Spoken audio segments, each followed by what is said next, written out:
Assalamualaikum warahmatullahi wabarakatuh. Perkenalkan, saya Nike Jumjum Kavera, NPM 2103011069, kelas C, Prodi Ekonomi Syariah, Fakultas Ekonomi dan Bisnis Islam. Mata kuliah Sejarah Pemikiran Ekonomi Islam. Dosen pengampu Muhammad Hanafi Zuardi, SHI, MSI.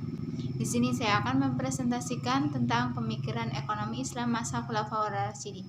Rasulullah SAW bersabda, dan sesungguhnya para ulama itu adalah pewaris para nabi, dan sesungguhnya para nabi itu tidak mewarisi dinar dan tidak juga dirham, tetapi mereka mewarisi ilmu. Maka barang siapa yang mengambilnya, dia telah mengambil bagian yang sangat mewah. Nabi Muhammad SAW tidak meninggalkan wasiat tentang siapa yang akan menggantikan beliau sebagai pemimpin umat Islam setelah wafatnya beliau. Beliau tampaknya menyerahkan persoalan tersebut kepada kaum muslimin sendiri untuk menentukannya. Karena itulah, tidak lama setelah beliau wafat, sejumlah tokoh muhajirin dan ansor berkumpul di balai kota Bani Sa'idah, Madinah. Mereka memusyawarahkan siapa yang akan dipilih sebagai pemimpin. Dengan semangat ukhuwah Islamiyah yang tinggi, akhirnya Abu Bakar terpilih. A. Masa Abu Bakar Asy-Siddiq 11-13 Hijriah, 632-635 Masehi. Masa pemerintahannya hanya berlangsung selama 2 tahun. Abu Bakar Asy-Siddiq hanya menghadapi persoalan dalam negeri yang berasal dari kelompok yang murtad, nabi palsu, dan pembangkang zakat.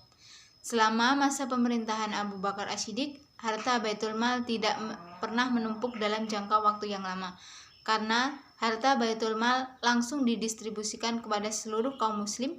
Bahkan ketika Abu Bakar wafat, dalam pembendaharaan negara hanya ditemukan 1 dirham. B. Masa Umar bin Khattab 13-23 Hijriah, 634-644 Masehi. Masa kepemimpinan Umar bin Khattab berlangsung selama 10 tahun. Selama masa itu, Umar bin Khattab banyak melakukan ekspansi hingga wilayah Islam meliputi Jazirah Arab, sebagian wilayah kekuasaan Romawi, dan seluruh wilayah kerajaan Persia termasuk Irak. Dalam pelaksanaan kegiatan ekonomi negara, setelah melakukan musyawarah dengan para pemuka sahabat, Khalifah Umar bin Khattab memutuskan untuk tidak menghabiskan seluruh harta Baitul Mal sekaligus, tetapi dikeluarkan secara bertahap sesuai dengan kebutuhan yang ada, bahkan disediakan dana cadangan. Prinsip yang diterapkan Khalifah Umar bin Khattab dalam mendistribusikan harta Baitul Mal adalah prinsip keutamaan.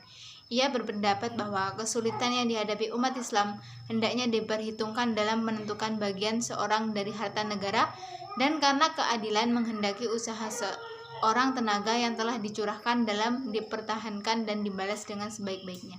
Yang selanjutnya, masa Utsman bin Affan 23-35 Hijriah, 644-645 Masehi.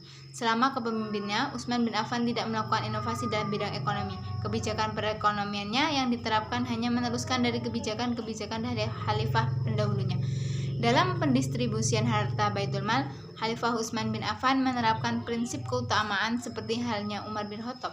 26. Ia juga menerapkan kebijakan berupa membagi-bagikan tanah negara kepada individu untuk reklamasi dan kontribusi kepada Baitul Mal. Dari kebijakannya ini, negara memperoleh pendapatan sebesar 50 juta dirham atau naik 41 juta dirham jika dibandingkan masa Umar bin Khattab yang tidak membagi-bagikan tanah tersebut. Utsman bin Affan membawa banyak keberhasilan dalam masa awal pemerintahannya. Namun dalam masa 6 tahun terakhir kepemimpinannya justru membawa banyak kekecewaan bagi kaum muslimin. Sebaliknya, justru banyak membawa keberuntungan bagi semua keluarga yang banyak terjadi penjabat yang korup. Pada masa akhir pemerintahan ini banyak diwarnai kekacauan politik yang berakhir dengan kematian khalifah itu sendiri.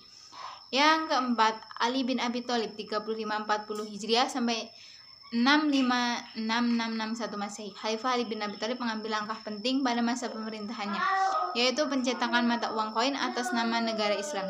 Hal ini menunjukkan bahwa pada masa pemerintahan tersebut, kaum muslimin telah menguasai teknologi peleburan besi dan pencetakan koin.